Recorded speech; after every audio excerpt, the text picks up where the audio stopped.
ਸਤਿ ਸ਼੍ਰੀ ਅਕਾਲ। ਤੁਸੀਂ ਜੁੜੇ ਹੋਏ ਹੋ ਪੰਜਾਬੀ ਰੇਡੀਓ ਐਸੇ ਦੇ ਨਾਲ ਤੇ ਮੈਂ ਹਾਂ ਪ੍ਰਵੀਨ ਸ਼ਰਮਾ ਲੈ ਕੇ ਹਾਜ਼ਰ ਹਾਂ program update California. Update California program ਦੇ ਵਿੱਚ ਕਈ ਅਹਿਮ ਤੇ ਕਈ ਖਾਸ ਖਬਰਾਂ ਨੂੰ ਲੈ ਕੇ ਚਰਚਾ ਕਰਨ ਦੇ ਲਈ ਜੁੜ ਚੁੱਕੇ ਨੇ ਰਾਜਕਰਨਵੀਰ ਸਿੰਘ ਜੀ। ਰਾਜਕਰਨਵੀਰ ਸਿੰਘ ਜੀ, ਸਤਿ ਸ਼੍ਰੀ ਅਕਾਲ, ਸਵਾਗਤ ਹੈ ਜੀ। ਧੰਨਵਾਦ ਪ੍ਰਵੀਨ ਸ਼ਰਮਾ ਜੀ। ਪੰਜਾਬੀ ਰੇਡੀਓ USA ਸੁਣ ਦੇਖ ਰਹੇ ਸਾਰੇ ਹੀ ਸਰੋਤਿਆਂ ਤੇ ਦਰਸ਼ਕਾਂ ਨੂੰ ਵੀ ਜੀ ਆਇਆਂ ਨੂੰ ਪਿਆਰ ਭਰੀ ਸਤਿ ਸ਼੍ਰੀ ਅਕਾਲ। ਸਾਡੇ ਅਪਡੇਟ ਕੈਲੀਫੋਰਨੀਆ ਦੇ ਅੱਜ ਦੇ 26 ਸਤੰਬਰ ਦਿਨ ਵੀਰਵਾਰ ਦੇ ਪ੍ਰੋਗਰਾਮ ਨੂੰ ਸਪਾਂਸਰ ਕਰਦੇ ਨੇ ਖਾਲਸਾ ਇੰਸ਼ੋਰੈਂਸ ਏਜੰਸੀ, ਜਿਨ੍ਹਾਂ ਦੇ ਕੋਲੋਂ ਹਰ ਇੱਕ ਤਰੀਕੇ ਦੀ ਇੰਸ਼ੋਰੈਂਸ ਕਰਵਾ ਸਕਦੇ ਹੋ। ਇੰਸ਼ੋਰੈਂਸ ਬਾਰੇ ਪਤਾ ਕਰਨ ਲਈ ਕਾਲ 408-272-2500। ਟਿਰਕੇਨਾ immigration law firm, US immigration ਦਾ ਹੋਵੇ ਕਿਸੇ ਵੀ ਤਰੀਕੇ ਦਾ ਕੰਮ, ਕਾਲ ਅਟਰਨੀ ਜੇ ਟਿਰਕੇਨਾ 415-909-0503। Gurbachan Singh Nagra Sacramento, Sarabjit Singh Kulwinder Kaur Dhoot, Surjit Chahal Yuba City, Gurdev Singh Sohal Antelope, Sarabjit Singh Elko Nevada, Kamaljit Singh Daulatpuria Manteca, Bisla ਪਰਿਵਾਰ ਫਰੈਜ਼ਨੋ, ਕੁਲਦੀਪ ਸਿੰਘ ਸੰਘਾ, ਧਰਮ ਸਿੰਘ ਸੰਘਾ ਬੇਕਰਸਫੀਲਡ। ਇਹਨਾਂ ਸਾਰਿਆਂ ਦਾ ਧੰਨਵਾਦ। ਜੇ ਤੁਸੀਂ ਵੀ ਇਸ ਪ੍ਰੋਗਰਾਮ ਨੂੰ ਸਪਾਂਸਰ ਕਰਨਾ ਚਾਹੁੰਦੇ ਹੋ, ਸੰਪਰਕ ਕਰ ਸਕਦੇ ਹੋ 408-722-7698 ਦੇ ਉੱਤੇ ਜੀ।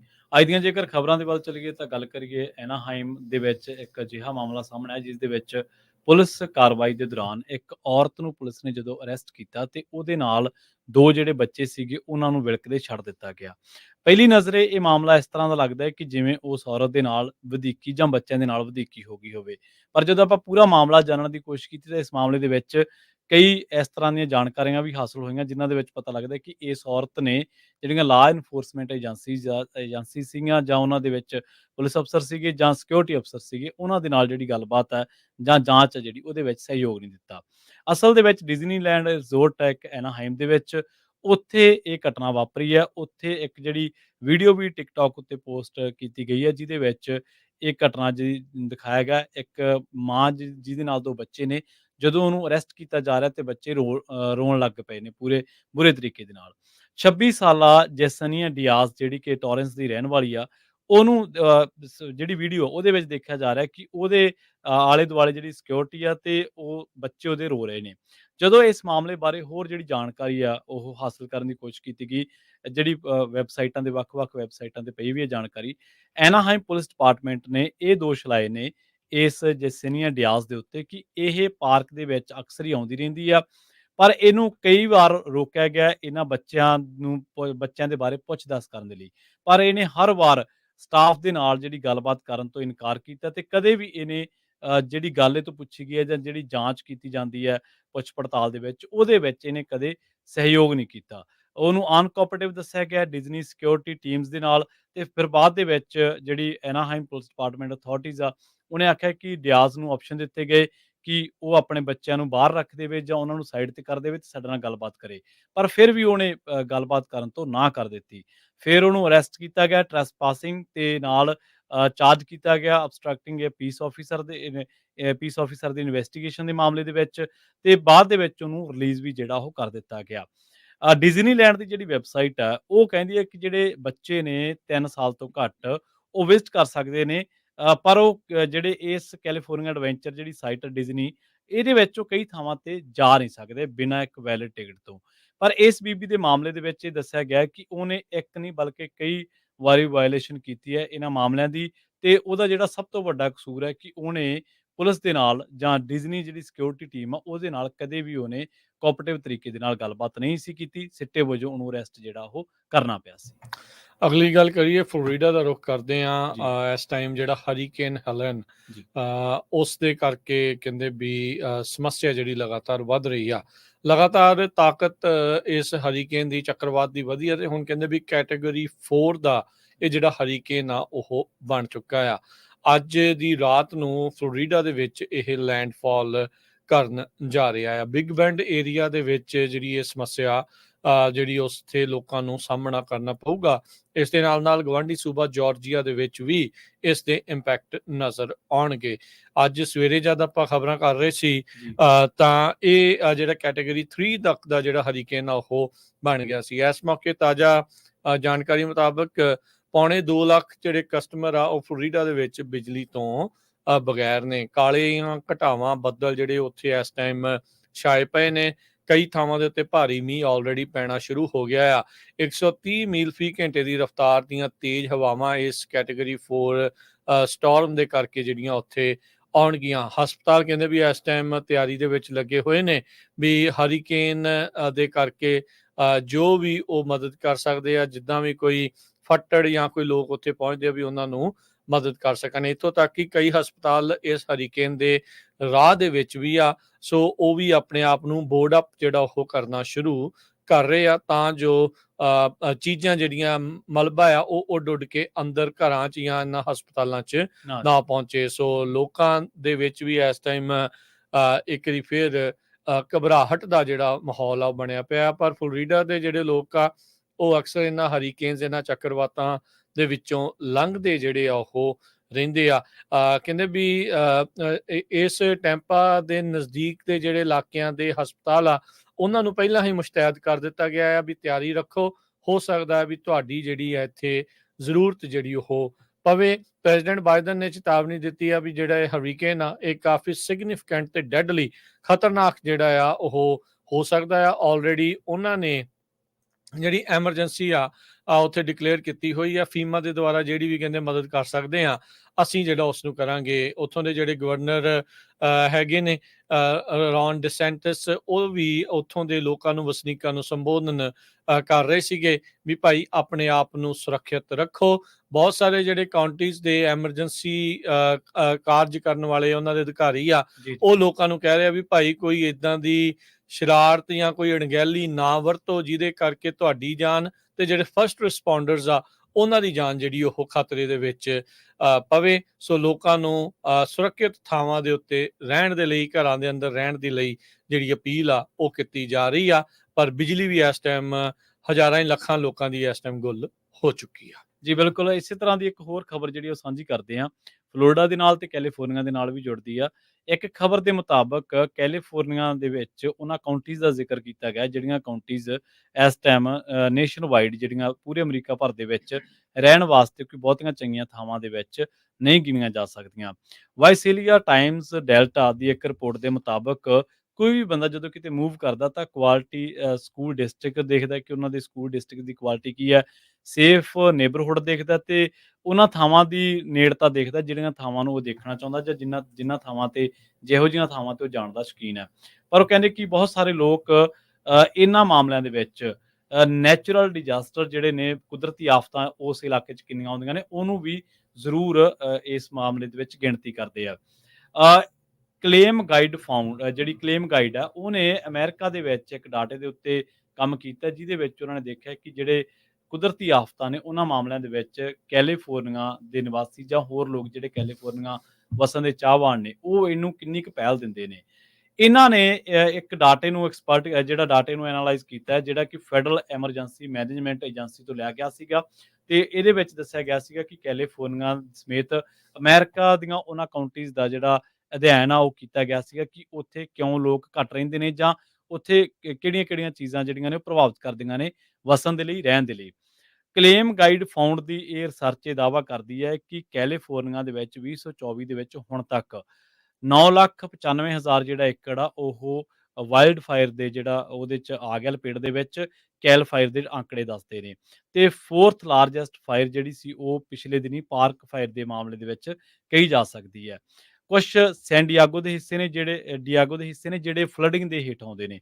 ਇਸੇ ਤਰ੍ਹਾਂ ਕੁਝ ਰਿਵਰ ਸਾਈਡ ਕਾਉਂਟੀ ਜਾਂ ਹੋਰ ਹਿੱਸੇ ਨੇ ਜਿਨ੍ਹਾਂ ਦੇ ਵਿੱਚ ਕੁਦਰਤੀ ਆਫਤਾਂ ਬਹੁਤ ਆਉਂਦੀਆਂ।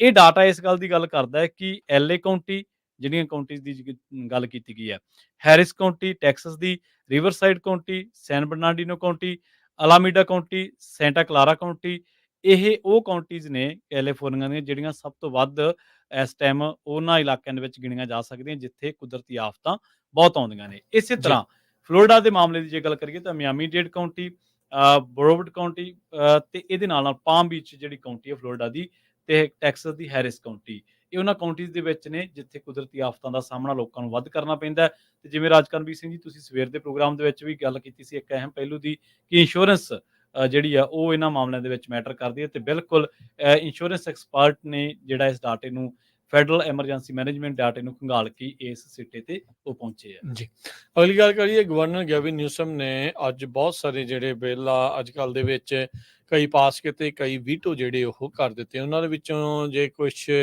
ਬਿੱਲ ਦੀ ਗੱਲ ਕਰਦੇ ਜਾਈਏ ਤਾਂ ਗਵਰਨਰ ਨਿਊਸਮ ਨੇ ਜਿਹੜਾ ਇੱਕ ਸੈਨੇਟ ਬਿੱਲ 1050 ਆ ਉਸ ਨੂੰ ਵੀਟੋ ਕੀਤਾ ਆ। ਇਸ ਬਿੱਲ ਦੇ ਤਹਿਤ ਇਹ ਮੱਦ ਰੱਖੀ ਗਈ ਸੀਗੀ ਵੀ ਜਿਹੜੇ ਰੇਸ਼ੀਅਲ ਇਨਜਸਟਿਸ ਨਸਲਵਾਦ ਦੇ ਕਰਕੇ ਜਿਹੜੇ ਕਾਲੀ ਮੂਲ ਦੇ ਲੋਕਾਂ ਦੇ ਕੋਲੋਂ ਕਹਿੰਦੇ ਵੀ ਜਿਹੜੀਆਂ ਜ਼ਮੀਨਾਂ ਜਾਂ ਜਾਇਦਾਦਾਂ ਖੋਹੀਆਂ ਗਈਆਂ ਸੀ ਉਹਨਾਂ ਨੂੰ ਵਾਪਸ ਕਰਨਾ ਸੀ।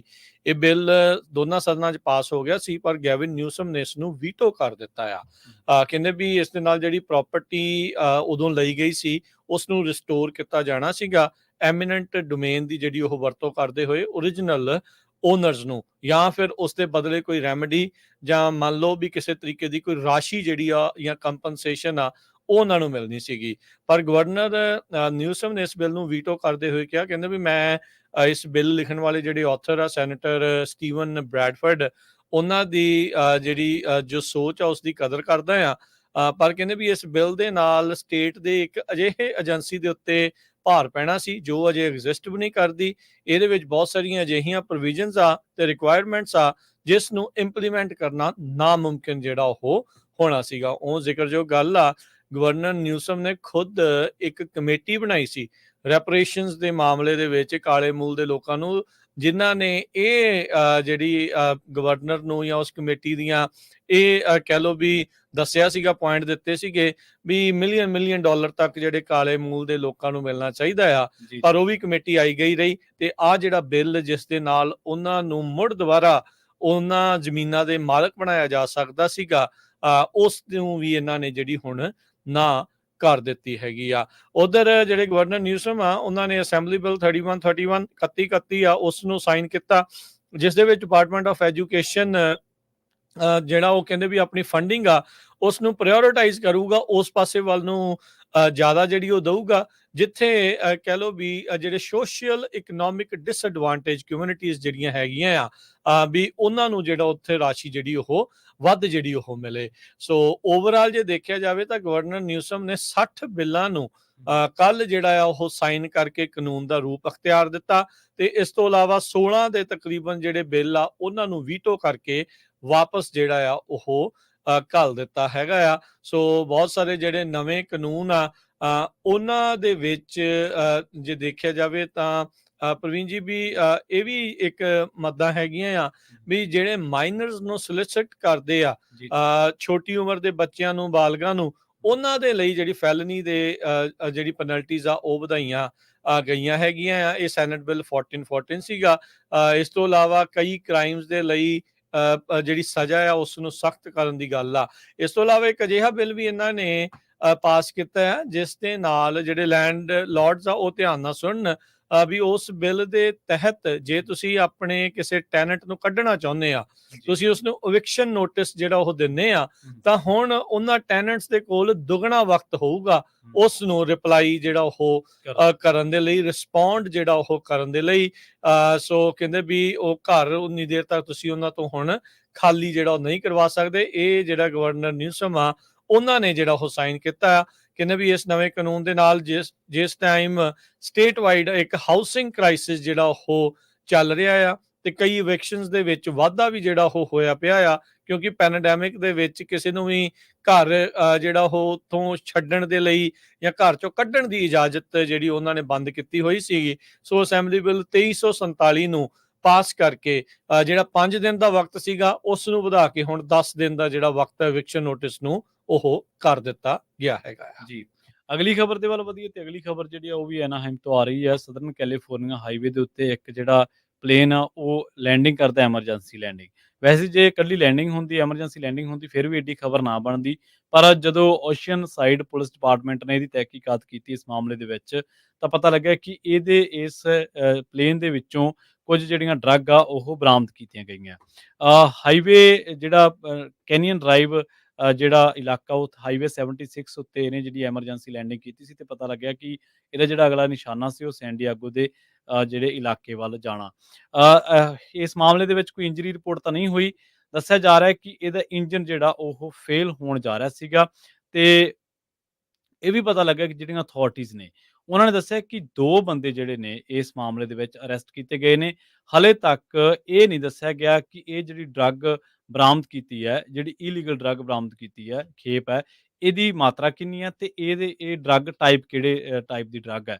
ਤੇ ਨਾਲ ਹੀ ਇਹ ਦੱਸਿਆ ਗਿਆ ਹੈ ਕਿ ਜਿਹੜੇ ਇਸ ਮਾਮਲੇ ਦੇ ਵਿੱਚ ਸ਼ੱਕੀ ਨੇ ਫਿਲਹਾਲ, ਕਥਿਤ ਦੋਸ਼ੀ ਕਹਿ ਸਕਦੇ ਹਾਂ ਆਪਾਂ, ਉਹ ਵੀ ਓਸ਼ੀਅਨ ਸਾਈਡ ਦੇ ਰੈਜ਼ੀਡੈਂਸ ਜਿਹੜੇ ਨੇ ਉਹ ਦੱਸੇ ਗਏ ਨੇ। ਉਹਨਾਂ ਦੀ ਆਇਡੈਂਟੀਟੀ ਬਾਰੇ ਹਲੇ ਕੋਈ ਆਇਡੈਂਟੀਟੀ ਜਿਹੜੀ ਹੈ ਉਹ ਰਿਲੀਜ਼ ਨਹੀਂ ਕੀਤੀ ਗਈ। ਜੀ। ਜੀ, ਅਗਲੀ ਜਿਹੜੀ ਖਬਰ ਆ ਉਸ ਉੱਤੇ ਆਪਾਂ ਜੇ ਨਜ਼ਰ ਮਾਰੀਏ ਪ੍ਰਵੀਨ ਜੀ, ਜੀ, ਵੀ ਇਸ ਟਾਈਮ ਗਵਰਨਰ ਨਿਊਸਮ ਕਹਿੰਦੇ ਵੀ ਗੈਸ ਪ੍ਰਾਈਸਿਸ ਨਾ ਵਧਣ, ਉਸ ਦੇ ਲਈ ਜਿਹੜਾ ਇੱਕ ਪਹਿਲਾ ਸਪੈਸ਼ਲ ਸੈਸ਼ਨ ਆ ਉਹ ਕਰਵਾਉਣਾ ਆ। ਉਸ ਦੇ ਲਈ ਉਹਨਾਂ ਸਪੋਰਟਰਸ ਦੇ ਨਾਲ ਜਿਹੜੇ ਕਹਿੰਦੇ ਵੀ ਹੁਣ ਮੁਲਾਕਾਤ ਕਰਨ ਜਾ ਰਹੇ ਹੈਗੇ ਆ। ਸੋ ਇਹ ਜਿਹੜਾ ਅਸੈਂਬਲੀ ਦੇ ਵਿੱਚ ਇੱਕ ਬਿੱਲ ਅਜਿਹਾ ਲਿਆਉਣਾ ਚਾਹੁੰਦੇ ਆ ਜਿਸ ਦੇ ਨਾਲ ਜਿਹੜੀਆਂ ਆਇਲ ਕੰਪਨੀਜ਼ ਆ ਜਾਂ ਤੇਲ ਵਾਲੀਆਂ ਕੰਪਨੀਜ਼ ਆ, ਉਹ ਕੈਲੀਫੋਰਨੀਆ ਦੇ ਵਿੱਚ ਜਿੱਥੇ ਆਲਰੇਡੀ ਸਭ ਤੋਂ ਵੱਧ ਟੈਕਸ ਹੈਗੇ ਆ ਤੇਲ ਦੇ ਉੱਤੇ, ਵੀ ਉਸ ਨੂੰ ਹੋਰ ਜਿਹੜਾ ਉਹ ਨਾ ਵਧਾ ਸਕਣ, ਪ੍ਰਾਈਸਿਸ ਜਿਹੜੀਆਂ ਹੋਰ ਨਾ ਵਧਣ। ਇਸ ਨੂੰ ਜਿਹੜਾ ਉਹ ਲੈ ਕੇ ਕਹਿੰਦੇ ਵੀ ਬਿੱਲ ਦੇ ਜਿਹੜੇ ਸਪੋਰਟਰਸ ਆ, ਜਿਨ੍ਹਾਂ 'ਚ ਕਈ ਸ਼ਹਿਰਾਂ ਦੇ mayor, local leader, organisation, environmental advocate, labour, business leader, consumer groups, ਉਹਨਾਂ ਨੇ ਜਿਹੜੀ ਉਹ ਮੁਲਾਕਾਤ ਗਵਰਨਰ ਦੇ ਨਾਲ ਜਿਹੜੀ ਉਹ ਕੀਤੀ ਹੈਗੀ ਆ। ਸੋ ਜਿਹੜੇ ਕੰਜ਼ਿਊਮਰ ਗਰੁੱਪ ਵਾਲੇ ਆ, ਉਹ ਕਹਿੰਦੇ ਆ ਵੀ ਜਿਹੜੀ ਪਿਛਲੀ ਪ੍ਰਾਈਸ ਹਾਈਕ ਸਪਾਈਕ ਹੋਈ ਸੀ 2023 ਦੇ ਵਿੱਚ, ਕੈਲੀਫੋਰਨੀਆ ਦੇ ਲੋਕਾਂ ਨੂੰ $2 ਬਿਲੀਅਨ ਐਕਸਟਰਾ ਜਿਹੜਾ ਆ ਉਹ ਜੀ, ਗੈਸ ਪੰਪਸ ਦੇ ਉੱਤੇ ਜਿਹੜਾ ਉਹ ਖਰਚਣਾ ਪਿਆ ਸੀਗਾ। ਸੋ ਇਹ ਜਿਹੜੀਆਂ ਚੀਜ਼ਾਂ ਇਸ ਟਾਈਮ ਚੱਲ ਰਹੀਆਂ। ਸੋ ਦੇਖਣ ਵਾਲੀ ਗੱਲ ਰਹੂਗੀ ਵੀ ਕੀ ਇਸ ਸਪੈਸ਼ਲ ਸੈਸ਼ਨ ਦੇ ਵਿੱਚ ਕੀ ਅਜਿਹਾ ਕਾਨੂੰਨ ਇਹ ਪਾਸ ਕਰਨ 'ਚ ਕਾਮਯਾਬ ਰਹਿੰਦੇ ਆ ਜਾਂ ਨਹੀਂ। ਪਰ ਭੂਮਿਕਾ ਜਾਂ ਕਹਿ ਲਓ ਵੀ ਪਿੱਠ ਭੂਮੀ ਜਿਹੜੀ ਇਸ ਦੀ ਹੁਣ ਤਿਆਰ ਕੀਤੀ ਜਾ ਰਹੀ ਆ, ਤਾਂ ਜੋ ਕੈਲੀਫੋਰਨੀਆ ਦੇ ਵਿੱਚ ਇਦਾਂ ਦਾ ਜਿਹੜਾ ਕਾਨੂੰਨ ਲਿਆਂਦਾ ਜਾ ਸਕੇ ਵੀ ਅਚਨਚੇਤੇ ਤੇਲ ਦੀਆਂ ਕੀਮਤਾਂ ਜਿਹੜੀਆਂ ਵਧਣੀਆਂ ਉਹ ਬੰਦ ਹੋਣ। ਜੀ। ਅਗਲੀ ਖਬਰ ਦੇ ਵੱਲ ਵਧੀਏ ਤੇ ਗੱਲ ਕਰੀਏ ਇੱਕ ਅਜਿਹੀ ਖਬਰ ਦੇ ਬਾਰੇ ਜਿਹੜੇ ਕਿ ਜਿਹਦੇ ਵਿੱਚ ਦੱਸਿਆ ਜਾ ਰਿਹਾ ਹੈ ਕਿ ਇੱਕ ਬੰਦੇ ਨੂੰ ਮਾਰਨ ਦੇ ਮਾਮਲੇ ਦੇ ਵਿੱਚ, ਉਹਦੇ ਕਤਲ ਦੇ ਮਾਮਲੇ ਦੇ ਵਿੱਚ, ਜਿਹੜੀ ਕਤਲ ਦੀ ਗੁੱਥੀ ਸੁਲਝਾ ਲਈ ਹੈ ਤੇ ਉਹਦੇ ਵਿੱਚ 2 ਜਣਿਆਂ ਨੂੰ ਅਰੈਸਟ ਕੀਤਾ ਗਿਆ। ਆਸਕਰ ਡੇਨੀਅਲ ਐਗੂਲਰ ਜਿਹੜਾ ਕਿ 30 ਸਾਲ ਦਾ ਹੈ ਤੇ ਡੇਡਰ ਮਾਰਟੀਨਸ ਜਿਹੜਾ ਉਹ 33 ਸਾਲ ਦਾ, ਇਸ ਮਾਮਲੇ ਦੇ ਵਿੱਚ ਅਰੈਸਟ ਕੀਤਾ ਗਿਆ। ਅਸਲ ਦੇ ਵਿੱਚ ਇਹ ਘਟਨਾ ਜਿਹੜੀ ਵਾਪਰੀ ਸੀ ਉਹ 12 ਅਗਸਤ ਨੂੰ ਵਾਪਰੀ ਸੀਗੀ। ਤੇ ਉਸ ਦੇ ਦੌਰਾਨ ਇੱਕ ਜਿਹੜਾ ਕ੍ਰਿਸਟੋਫਰ ਮੌਂਗ ਆ, ਉਹ ਜ਼ਖਮੀ ਹਾਲਤ ਦੇ ਵਿੱਚ ਮਿਲਦਾ 900 ਬਲਾਕ ਜਿਹੜਾ ਨਾਰਥ ਸਿਏਸਟਾ ਸਟਰੀਟ ਦਾ, ਇਹਨਾਂ ਇਲਾਕਿਆਂ ਦੇ ਵਿੱਚ। ਉਹਨੂੰ ਗੋਲੀਆਂ ਵੱਜੀਆਂ ਹੁੰਦੀਆਂ ਕਈ, ਤੇ ਉਸ ਤੋਂ ਬਾਅਦ ਜਦੋਂ ਉਹਨੂੰ ਹਸਪਤਾਲ ਲਿਜਾਇਆ ਜਾਂਦਾ, ਲੋਕਲ ਹਸਪੀਟਲ ਦੇ ਵਿੱਚ, ਤੇ ਉੱਥੇ ਜਾ ਕੇ ਉਹਨੂੰ ਜਿਹੜਾ ਮ੍ਰਿਤਕ ਐਲਾਨ ਦਿੱਤਾ ਜਾਂਦਾ ਹੈ। ਜਿਹੜੇ ਡਿਟੈਕਟਿਵਸ ਨੇ ਜਾਂ ਹੋਰ ਜਿਹੜੇ ਜਾਂਚ ਦੇ ਵਿੱਚ ਲੱਗੇ ਸੀ ਪੁਲਿਸ ਡਿਪਾਰਟਮੈਂਟ ਵਾਲੇ, ਉਹਨਾਂ ਨੇ ਕਿਹਾ ਕਿ ਅਸੀਂ ਇਹਦੀ ਬਹੁਤ ਜਿਹੜੀ 2-3 ਹਫ਼ਤਿਆਂ ਤੋਂ ਬਹੁਤ ਜ਼ਿਆਦਾ ਜਿਹੜੀ ਇਸ ਮਾਮਲੇ ਦੇ ਵਿੱਚ ਜਾਂਚ ਕੀਤੀ। ਪਹਿਲਾਂ ਕੋਈ ਕਲੂ ਨਹੀਂ ਸੀ ਮਿਲ ਰਿਹਾ, ਪਰ ਬਾਅਦ ਦੇ ਵਿੱਚ ਪਤਾ ਲੱਗਿਆ ਕਿ ਇਸ ਬੰਦੇ ਨੂੰ ਇਹਦੇ ਗੈਂਗ ਦੇ ਵਿੱਚ ਜਿਹੜੇ ਪਹਿਲਾਂ ਕੰਮ ਕਰਦਾ ਰਿਹਾ, ਉਹਨੇ ਹੀ ਇਸ ਵਾਰਦਾਤ ਨੂੰ ਅੰਜਾਮ ਦਿੱਤਾ। ਤੇ ਹੁਣ ਕ੍ਰਿਸਟੋਫਰ ਮੌਂਗ, 26 ਸਾਲਾ ਕ੍ਰਿਸਟੋਫਰ ਮੌਂਗ ਦੇ ਕਤਲ ਮਾਮਲੇ ਦੇ ਵਿੱਚ ਆਸਕਰ ਡੇਨੀਅਲ ਐਗੂਲਰ ਤੇ ਡੇਡਰ ਮਾਰਟਿਨਸ ਜਿਹੜੇ ਨੇ, ਉਹਨਾਂ ਨੂੰ ਹੁਣ ਇਸ ਮਾਮਲੇ ਦੇ ਵਿੱਚ ਜਿਹੜਾ ਅਰੈਸਟ ਕੀਤਾ ਗਿਆ। ਹੁਣ ਦੱਸਿਆ ਗਿਆ ਹੈ ਕਿ ਇਹਦੇ ਨਾਲ-ਨਾਲ ਇੱਕ ਹੋਰ ਜਿਹੜਾ ਕਿ ਮਾਈਨਰ ਦੱਸਿਆ ਗਿਆ, ਹਲੇ ਉਹ ਜੁਵਲਾਈਨ ਦੱਸਿਆ ਗਿਆ, ਉਹ ਵੀ ਇਸ ਮਾਮਲੇ ਦੇ ਵਿੱਚ ਇਹਨਾਂ ਦੇ ਨਾਲ ਸ਼ਾਮਲ ਸੀਗਾ। ਇਹਨਾਂ ਤਿੰਨਾਂ ਨੂੰ ਹੁਣ ਜਿਹੜੇ ਮਰਡਰ ਚਾਰਜਸ ਨੇ ਉਹ ਫੇਸ ਕਰਨੇ ਪੈਣਗੇ। ਤੇ ਪੁਲਿਸ ਡਿਪਾਰਟਮੈਂਟ ਨੇ ਇਹ ਵੀ ਗੱਲ ਦੱਸੀ ਹੈ ਕਿ ਹੋਰ ਜਿਹੜੀਆਂ ਕ੍ਰਿਸਟੋਫਰ ਮੌਂਗ ਦੇ ਕਿਲਿੰਗ ਪਿੱਛੇ ਇਹਨਾਂ ਦੇ ਹੋਰ ਮੰਤਵ ਕੀ ਸੀ, ਕੋਈ ਪੈਸੇ ਨੂੰ ਲੈਣ ਦੇਣ ਦਾ ਸੀਗਾ ਕੋਈ ਮਾਮਲਾ ਜਾਂ ਕੋਈ ਹੋਰ ਮਾਮਲਾ ਸੀਗਾ, ਉਹ ਹਲੇ ਜਾਂਚ ਦੇ ਵਿੱਚ ਗੱਲ ਹੈਗੀ ਆ। ਉਹਦੇ ਬਾਰੇ ਹਲੇ ਕੁਝ ਨਹੀਂ ਕਿਹਾ ਜਾ ਸਕਦਾ।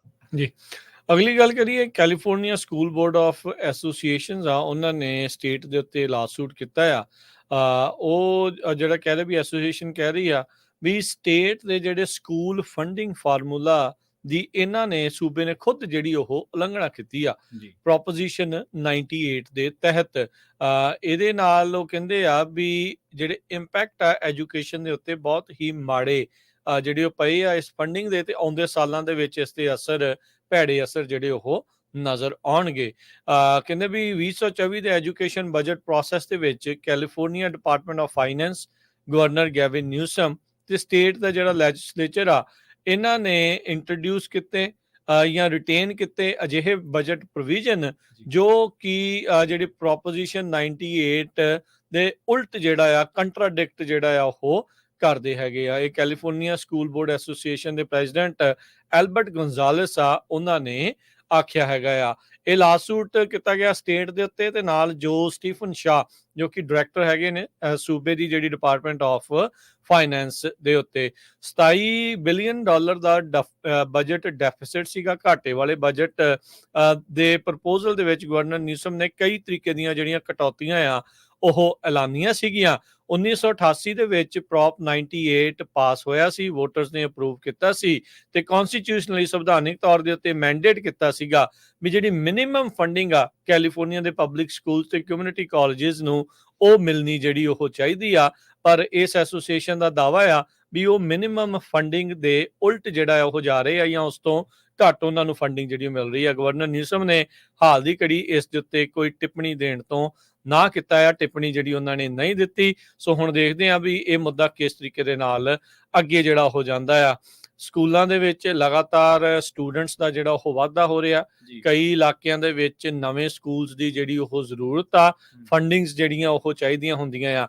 ਇਸ ਵਾਰ ਦੀਆਂ ਇਲੈਕਸ਼ਨਸ ਦੇ ਵਿੱਚ ਜਿੰਨੇ ਵੀ ਸਾਡੇ ਸੁਣਨ ਵਾਲੇ ਦੇਖਣ ਵਾਲੇ ਆ ਉਹ ਧਿਆਨ ਦੇਣ, ਬਹੁਤ ਸਾਰੇ ਜਿਹੜੇ ਮੈਜਰਸ ਆ ਉਹ ਇਦਾਂ ਦੇ ਰੱਖੇ ਜਾਂਦੇ ਆ ਜਿਸ ਦੇ ਨਾਲ ਸਕੂਲ ਨੂੰ ਆਈਦਰ ਬੌਂਡਸ ਜਾਂ ਫੰਡਿੰਗ ਜਿਹੜੀ ਉਹ ਪ੍ਰਾਪਤ ਜਿਹੜੀ ਉਹ ਹੋ ਸਕਦੀ ਹੈ। ਸੋ ਮੇਕ ਸ਼ੋਰ ਕਰੋ ਵੀ ਉਹਨਾਂ ਲੋਕਲ ਇਲੈਕਸ਼ਨਾਂ ਦੇ ਉੱਤੇ ਵੀ ਜਿਹੜਾ ਉਹ ਧਿਆਨ ਦਿਓ। ਪਰ ਹੁਣ ਕੈਲੀਫੋਰਨੀਆ ਦੇ ਸਟੇਟ ਨੂੰ ਤੇ ਡਿਪਾਰਟਮੈਂਟ ਆਫ ਫਾਈਨੈਂਸ ਦੇ ਉੱਤੇ ਜਿਹੜਾ ਲਾਸੂਟ ਕੀਤਾ ਗਿਆ ਆ ਵੀ ਤੁਸੀਂ ਜਿਹੜਾ ਫਾਰਮੂਲਾ ਆ ਉਸ ਦੇ ਤਹਿਤ ਸਾਨੂੰ ਜਿਹੜੀ ਫੰਡਿੰਗ ਆ ਉਹ ਨਹੀਂ ਪ੍ਰਦਾਨ ਕਰ ਰਹੇ। ਜੀ ਜਿਵੇਂ ਤੁਸੀਂ ਕਿਹਾ ਕਿ ਕਾਫੀ ਜਿਹੜੀਆਂ ਚੋਣਾਂ ਉਹਦੇ ਚ ਲੋਕਲ ਚੋਣਾਂ ਵੀ ਹੋਣਗੀਆਂ ਤੇ ਮੇਜਰ ਬਾਰੇ ਗੱਲਬਾਤ ਕੀਤੀ ਜਾਊਗੀ। ਐਲਗਰੋਵ ਕਾਉਂਟੀ ਦੀ ਜਿਹੜੀ ਜਾਣਕਾਰੀ ਦੱਸਦੇ ਚੱਲੀਏ, ਉਹਦੇ ਵਿੱਚ ਮੇਜਰ ਈ ਦੇ ਤਹਿਤ ਐਲਗਰੋਵ ਦੇ ਵਿੱਚ ਹੁਣ ਜਿਹੜੀ ਇੱਕ ਉਸ ਮਤੇ ਨੂੰ ਸਰਬਸੰਮਤੀ ਦੇ ਨਾਲ ਪਾਸ ਕਰ ਦਿੱਤਾ ਗਿਆ ਜਿਹਦੇ ਨਾਲ ਇੱਕ ਕਮਿਊਨਿਟੀ ਦਾ ਜਿਹੜਾ ਅਨਹਾਊਸਡ ਪੋਪੂਲੇਸ਼ਨ ਹੈ, ਜਿਹੜੇ ਹੋਮਲੈਸ ਲੋਕ ਨੇ, ਬੇਘਰੇ ਲੋਕ ਨੇ, ਉਹਨਾਂ ਨੂੰ ਸ਼ੈਲਟਰ ਬਣਾ ਕੇ ਦਿੱਤਾ ਜਾਊਗਾ। ਇਸ ਪ੍ਰੋਗਰਾਮ ਦੇ ਤਹਿਤ $4.5 ਮਿਲੀਅਨ ਜਿਹੜਾ ਉਹ ਰਕਮ ਖਰਚੀ ਜਾਊਗੀ ਤੇ 3 ਸਾਲਾਂ ਦੇ ਵਿੱਚ ਇਹ ਜਿਹੜਾ ਸ਼ੈਲਟਰ ਆ ਉਹ ਬਣ ਕੇ ਤਿਆਰ ਹੋਊਗਾ। ਜਿਹੜੇ ਫੰਡਿੰਗ ਜਿਹੜੀ ਹੈ ਇਸ ਫੈਸਿਲਿਟੀ ਦੇ ਲਈ ਉਹ ਦੱਸਿਆ ਜਾਊਗੀ ਕਿ ਹੋਰ ਸੋਰਸ ਤੋਂ ਇਲਾਵਾ ਜਿਹੜੇ ਅਮਰੀਕਨ ਰੈਸਕਿਊ ਪਲੇਨ ਮਾਫ ਕਰਨਾ ਉਹਦੇ ਤਹਿਤ ਤੇ ਇੱਕ ਪਰਮਾਨੈਂਟ ਲੋਕਲ ਹਾਊਸਿੰਗ ਐਲੋਕੇਸ਼ਨ ਹੈ ਤੇ ਐਲਗਰੋਵ ਦਾ ਇੱਕ ਮੇਜਰ ਈ ਆ ਉਹਦੇ ਤਹਿਤ ਇਹਦੇ ਨਾਲ ਫੰਡ ਜਿਹੜੇ ਉਹ ਇਕੱਠੇ ਕੀਤੇ ਜਾਣਗੇ। ਜੀ, ਪ੍ਰੋਗਰਾਮ ਦਾ ਸਮਾਂ ਵੀ ਜਿਹੜਾ ਉਹ ਸਮਾਪਤਾ ਜਾਂਦੇ ਜਾਂਦੇ ਮਾਰਕੀਟਸ ਦਾ ਜੇ ਹਾਲ ਦੱਸਦੇ ਜਾਈਏ, ਅੱਜ ਡਾਓ ਜੋਨ ਦੇ ਵਿੱਚ 200 ਤੇ 60 ਪੁਆਇੰਟਾਂ ਦਾ ਵਾਧਾ ਹੋਇਆ, 42,175 ਤੇ ਬੰਦ ਹੋਇਆ। S&P 23 ਪੁਆਇੰਟ ਵੱਧ ਕੇ 5745 ਤੇ, ਨੈਸਡੈਕ 108 ਪੁਆਇੰਟ ਵੱਧ ਕੇ 18,190 ਤੇ ਬੰਦ ਹੋਇਆ। ਸੋਨੇ ਦਾ ਭਾਅ $2600 ਤੇ $95 ਪ੍ਰਤੀ ਆਉਂਸ। ਕੱਚੇ ਤੇਲ ਦੀ ਕੀਮਤ $67 ਪ੍ਰਤੀ ਬੈਰਲ ਰਹੀ। 10 ਈਅਰ ਯੀਲਡ 3.79%।